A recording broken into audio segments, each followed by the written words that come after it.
Raising your testosterone naturally is no feat, but your doctor hands you a script of Clomid. And then you start to feel foggy. Emotionally, you're starting to feel some flatness, maybe some anxiety, irritability. Your labs come back and they're looking good, but you're feeling worse.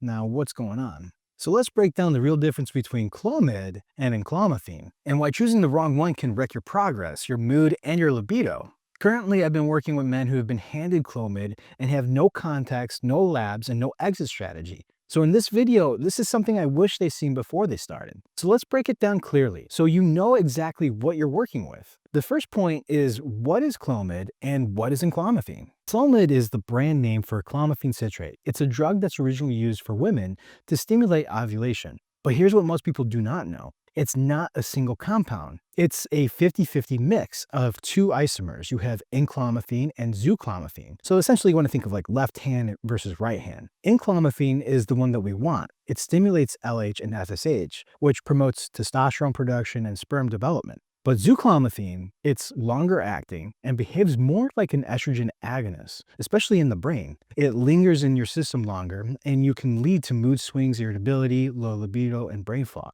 So when you take Clomid, you're getting both. Enclomiphene might be pushing your testosterone up, but zuclomiphene might be dragging it down. That's why some men say, my testosterone looks great, but I feel terrible. Enclomiphene by itself is much cleaner. It's shorter acting and more targeted. It increases communication in the brain, which receives an increase in LH and FSH, supporting endogenous testosterone production, without the competing actions of zuclomiphene. While enclomiphene does have some estrogenic side effects in certain individuals, this tends to be dose-dependent and more manageable, especially when guided appropriately.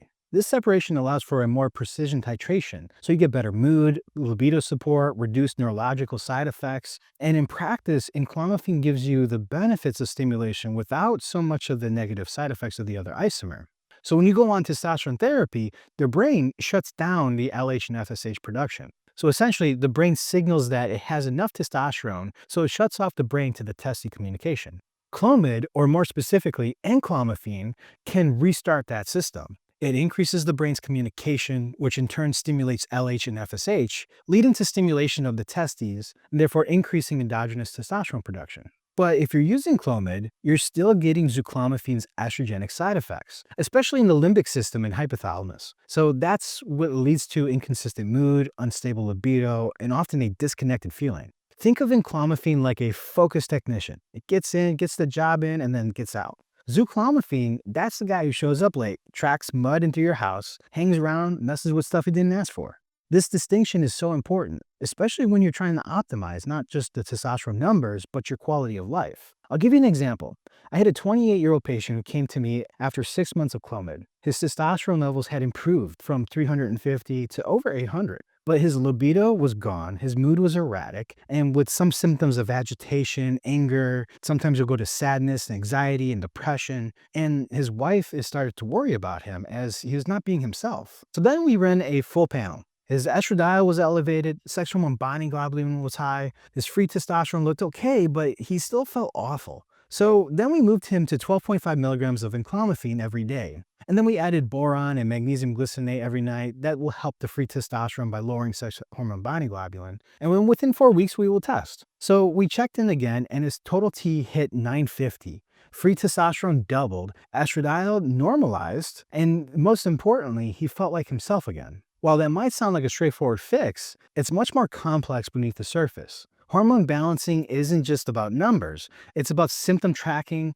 SHBG interplay, downstream metabolite behavior, and neuroendocrine signaling. These don't just happen in a vacuum. What often gets missed is how powerful data can be when interpreting the clinical context, not just through the lens of a lab reference range, but real-world physiology. That's why precision matters. I've also used enclomiphene in cases of transient gynecomastia. So let me back up for a second. During the first 6 to 8 weeks of TRT, some men experience nipple sensitivity, small mass formation due to temporary elevations of estrogen. If this is caught early, these signs can often be reversed. And I've seen excellent outcomes using enclomiphene to rebalance LH and FSH signaling and support natural testosterone to estrogen ratio. But it's important to stress that this is only effective when caught early. However, gynecomastia lasting longer than a year is typically permanent and requires surgical correction. Estrogen gets demonized in men's circles all the time, especially on Reddit. But the goal isn't to crush estrogen, it's to balance it. Too high, you get irritability, water retention, and sometimes nipple sensitivity or gynecomastia.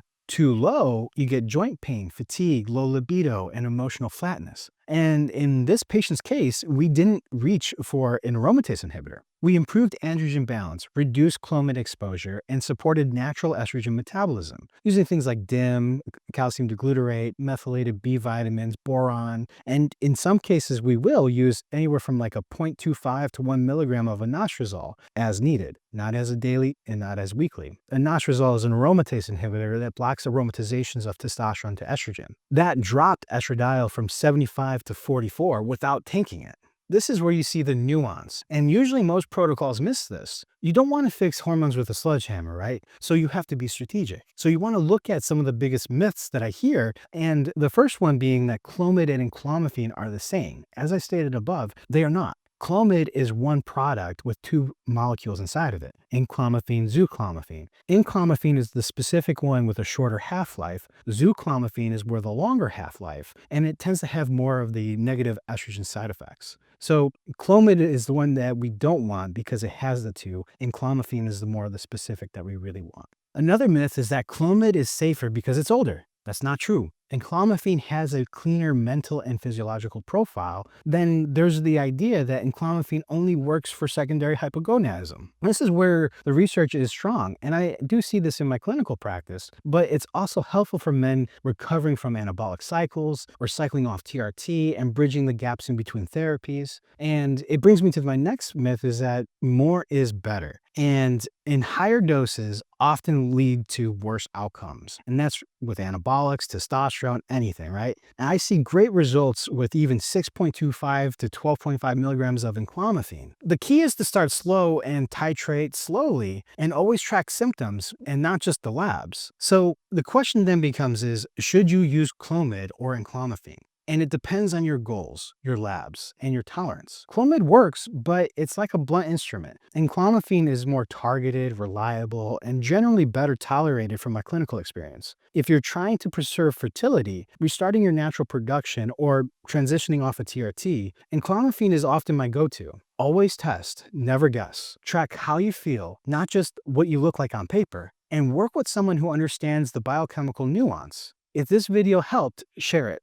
And if you want more deep dives into men's health optimization, peptides, and hormone science, stick around. Till then, take care of yourself, stay smart, stay strong, and I'll see you in the next one.